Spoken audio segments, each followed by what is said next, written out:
Bonjour à tous pour cette nouvelle démonstration vidéo concernant aujourd'hui PowerPoint 2010. Nous allons nous attarder sur les nouvelles fonctionnalités de création et d'insertion vidéo sous PowerPoint. Je parle de création parce que c'est véritablement révolutionnaire ce que propose PowerPoint 2010 en termes de vidéo. Donc pour commencer, pour cette démonstration, je vais insérer une vidéo. Jusque-là, rien de bien nouveau, si ce n'est qu'on pourra noter que beaucoup de formats vidéo sont désormais pris en charge, notamment la haute définition, l'Adobe Flash Media, le QuickTime, etc. Donc ici, j'ai une vidéo MPK des Tech Days que j'ai réalisée, que vous pouvez voir sur le site ProTuts, ou sur notre chaîne YouTube, que je fais de la pub au passage. Donc j'insère ma vidéo, et là, on a un joli lecteur, ici, complètement opérationnel, pour lire la vidéo dans le diaporama. Ça, c'est quand même quelque chose de pas mal en termes d'affichage. Si l'on va plus loin, parce qu'on est quand même qu'au début, je vais pouvoir mettre des corrections sur ma vidéo en termes de luminosité et de contraste. Et ceci, l'avantage, c'est que ça se fait en temps réel.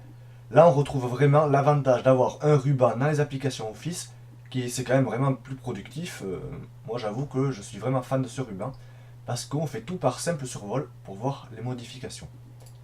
Pareil, je peux changer la couleur, donner des effets créatifs dans mes vidéos en quelques secondes et pas besoin de passer par un logiciel de montage vidéo. Également, des effets 3D.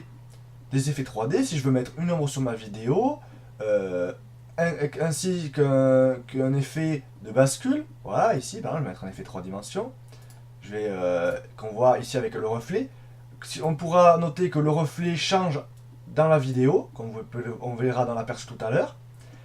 Et ceci grâce à DirectX 10 qui a été intégré dans PowerPoint.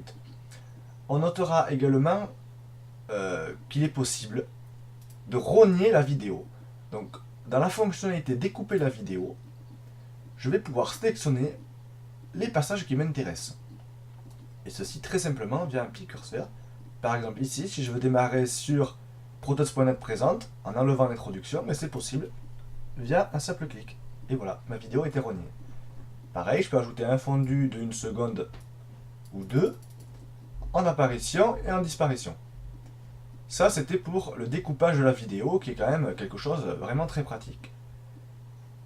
Également, on va noter la fonctionnalité d'ajout de signet. Un signet vidéo, comme dans les logiciels de lecture de DVD, ça permet de retrouver un passage intéressant dans une vidéo. Par exemple, moi j'aime bien le passage, voilà, le stand des étudiants, où sur la table surface, il y a marqué Office 2010, ça poutre.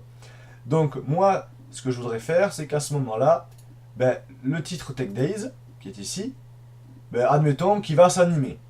Bon, c'est très simple, c'est pour l'exemple. Donc dans ma vidéo, je repars sur le stand, voilà, ici. Là, je vais faire dans Lecture, Ajouter un signet. Voilà, j'ai ici mon petit signet en jaune. Maintenant, je vais mettre une animation. Donc on pourrait très bien avoir une animation sur du texte, une image, comme d'habitude. Donc dans mon onglet Animation, je veux que ça me fasse une accentuation. Donc ici, je vais faire un effet de couleur. Allez, couleur de remplissage. Ou je pourrais aussi faire couleur de pinceau. Ici, je vais faire couleur de remplissage. Et je veux que ça se fasse, mon animation, par un déclencheur. Et ici, au lieu d'avoir sur le clic, je peux faire sur le signet. Donc mon signet numéro 1. Je vais faire un mode lecture pour vous montrer. Au lieu de partir du début de la vidéo, je vais me caler quelques secondes avant. Et je vais couper un petit peu le son. Très simplement, voilà. Et au signet, ici, voilà, une animation sur mon titre. Donc une animation au passage du signet. Donc vous pouvez très bien envisager d'avoir une vidéo dans votre slide, sur la droite par exemple, d'avoir sur votre gauche une liste à puces, et que chaque élément de la liste à puces s'affiche au moment clé de la vidéo. Donc c'est quand même autre chose que d'avoir une image statique et une liste à puces qui s'animerait. Je vous laisse réfléchir à toutes les opportunités que cela peut vous offrir dans le cadre de vos présentations professionnelles, car ici on est quand même dans un cadre purement créatif, mais ça laisse des portes quand même intéressantes. Notamment donc l'idée d'avoir une liste à puces et de les signer dans une vidéo et que chaque puce s'afficherait au moment du signer. Ça c'est un exemple que j'ai eu. À mon avis, on peut pousser le truc vachement loin. Vous noterez également que la vidéo c'est bel et bien lu en temps réel ici, avec le reflet ici en bas. Donc voilà, si je refais lecture, voilà le reflet. Bon.